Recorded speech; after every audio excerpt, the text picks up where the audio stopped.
Welcome to the Bladed Tech Channel's 62nd edition and second year of the Tesla SpaceX Redux. We are reviewing the milestones that occurred on each day in the week of November 22nd through November 28th in the history of Tesla, Neuralink, SpaceX, Starlink, The Boring Company, and Elon Musk's other businesses.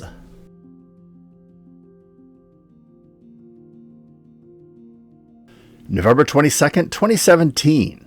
Tesla completed construction of what was then the world's largest lithium-ion battery farm in Australia on this date, meeting a 100-day deadline for switching the battery packs on. The facility is called the Hornsdale Power Reserve. Tesla won a bid in July of that year to build the 129 megawatt-hour battery farm for South Australia, the country's most wind-power dependent state.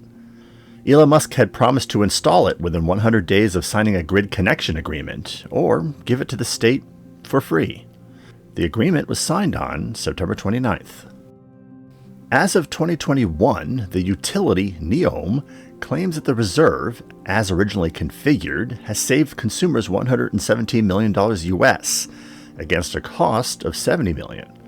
A 65 megawatt-hour expansion from Tesla was completed in September of 2020, which cost $57 million US.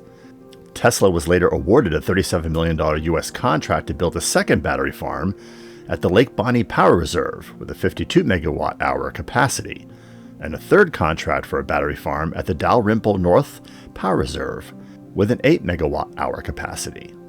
Worldwide, Tesla hit 100 gigawatt-hours of energy storage by the first quarter of 2018, and 5 gigawatt-hours of energy storage by the date of this video.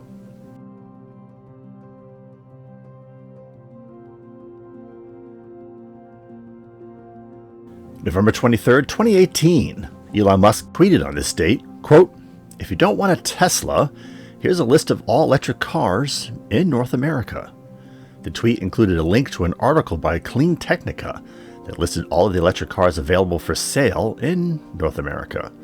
Included in this list were the Chevy Bolt, the BMW i3, the Hyundai Ioniq, the Kia Soul, the Nissan Leaf, and the Daimler Smart Fortwo. All 6 models are still available for sale in 2021, along with a number of new ones. Musk has made it no secret that his desire is to eliminate ICE vehicles from production, no matter what path that takes, including the bankruptcy of Tesla. Although he and Tesla have been careful to protect the company's intellectual property, they have offered to partner with legacy auto manufacturers to boost EV technology in general. Musk has also publicly praised moves by ICE manufacturers to add EV design and production, although that puts competitive pressure on Tesla. Ultimately, Musk's logic is that it will not be possible for Tesla to solely be responsible for eliminating all EVs. The company is going to need all the help it can get.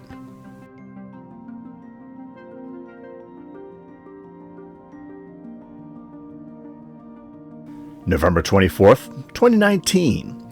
Elon Musk tweeted on this date a follow-up comment regarding the embarrassing window breaking incident during the Cybertruck reveal. He said, quote, "Sledgehammer impact on door cracked base of glass, which is why steel ball didn't bounce off. Should have done steel ball on window, then sledgehammer on the door. Something to remember next time, I guess." 2 of the Cybertruck's supposedly unbreakable windows shattered when lead designer Franz von Holzhausen hurled a steel ball at them during the reveal event. Despite the demo mishap, pre-orders for the Cybertruck remained enthusiastic.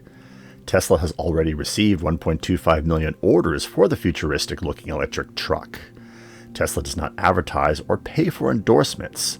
The Cybertruck base model is supposed to be priced as low as $39,900. It seats 6 and has a 6.5-foot bed.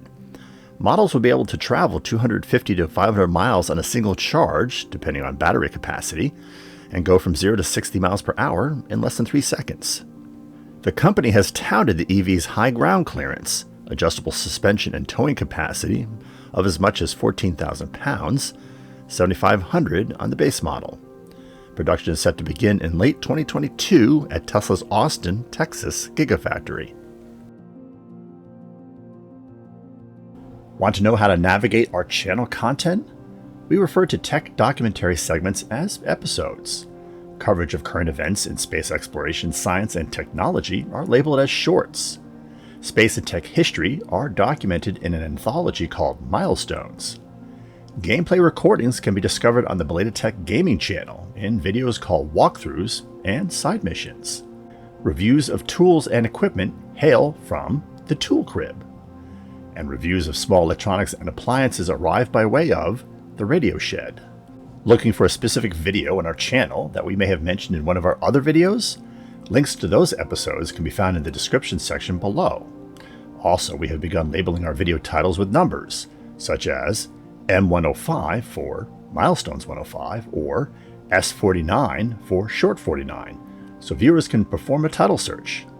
Finally, you can peruse our entire 300+ video library by looking at our playlists, which conveniently sort videos by subject.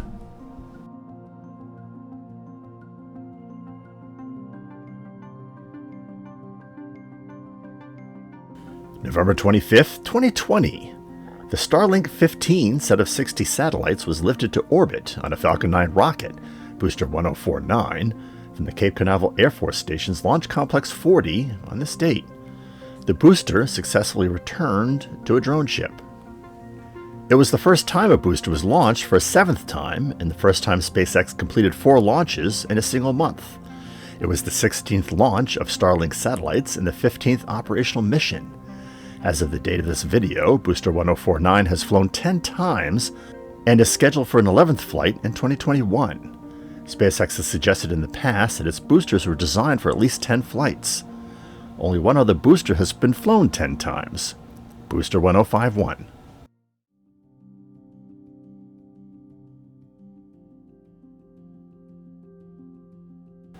November 26, 2020. Cable opinion channel CNN ran a hit piece on Tesla, written by senior writer Chris Isidore on this date. Isidore writes mostly about unionized businesses, such as the automobile and airline industries. His opening line was, quote, "Elon Musk can thank investors for his staggering net worth of nearly $300 billion, but taxpayers played a crucial role as well." Isidore goes on to rehash much of the same material laid out 5 years earlier by freelance journalist Amanda Schaefer in the MIT Technology Review, which we discussed in Milestones 124. This included energy tax credits, low-interest loans from the DOE, and NASA's contracts to SpaceX. As we mentioned in the Schaefer Review, the very idea that mixing local, state, and federal agency money, along with private sector employees into a bowl, spontaneously creates wealth and innovations is ludicrous. It takes entrepreneurs to act as the necessary catalyst. SpaceX received contracts for 14 years from NASA and the U.S. Air Force because they were significantly cheaper than an Apollo or an Atlas-style program. Electric vehicles had not been mass-produced in the United States in 100 years until Tesla made an all-or-nothing bet during the Great Recession. A bet that would not have been placed without Musk, with or without any of the subsidies and credits from government. And Tesla's $450 million loan from the Department of Energy was paid off early, with interest. We covered that loan in Milestones 112. Have you agreed with our choices, or do you think there are other events in space and tech history that are better? Go ahead and share with us by dropping a comment below. If you have suggestions for a space and tech milestone, let us know.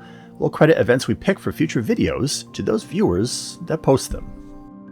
We hope you have been enjoying our content. Have we earned your subscription to our channel? If yes, and you have not taken the opportunity to subscribe, please take a moment to do so now and click the bell notification icon so you don't miss upcoming videos. We want to continue delivering great content to you. You can always unsubscribe, and subscribing is free.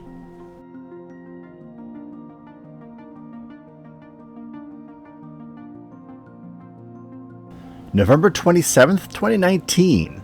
Elon Musk tweeted on this date, "Happy Thanksgiving" to the Twitterverse, along with a meme.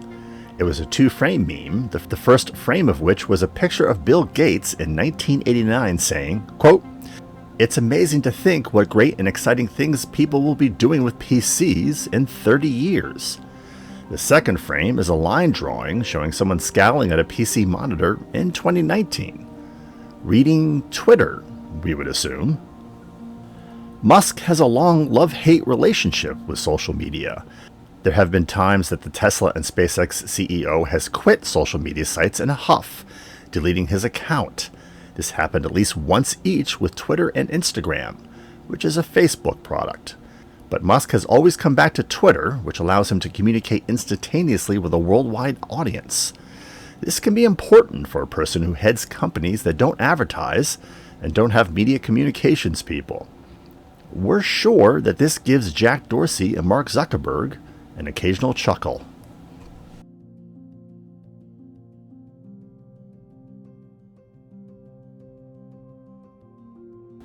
November 28, 2018. The Boring Company announced on this date that it was abandoning plans to build a tunnel under an affluent section of West Los Angeles on this date. The Brentwood Residents Coalition and the Sunset Coalition had sued the company in court to halt the project after it had received approval from city officials.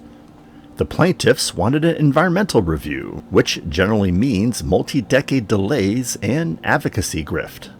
The Boring Company was not interested in going forward as an antagonist and agreed to settle the lawsuit by ending the project.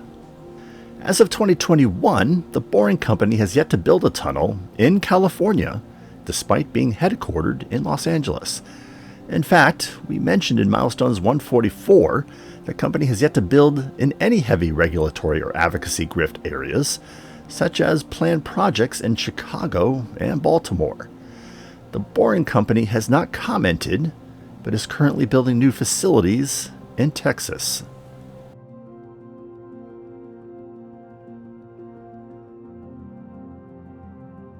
On October 26, 2021, Verizon announced its intent to use Amazon's planned Project Kuiper constellation. The U.S. telecom giant said it had started planning the interconnectivity required to use the 3200 satellite network outlined by Amazon to the U.S. Federal Communications Commission.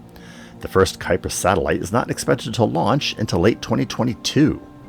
The constellation must be fully deployed by 2029 per the conditions of its FCC license. The Verizon selection of Amazon indicates that Project Kuiper's strategy will be similar to that of UK Indian competitor OneWeb. Provide low-latency, low-Earth orbit broadband service that will use land-based communications companies to deliver those last few miles of connectivity via their infrastructure. SpaceX's Starlink is going direct to customer, bypassing the legacy communication giants like Verizon and T-Mobile and AT&T. SpaceX has already deployed its 750 satellite Phase 1 constellation and is providing beta service to 100,000 customers in 20 countries.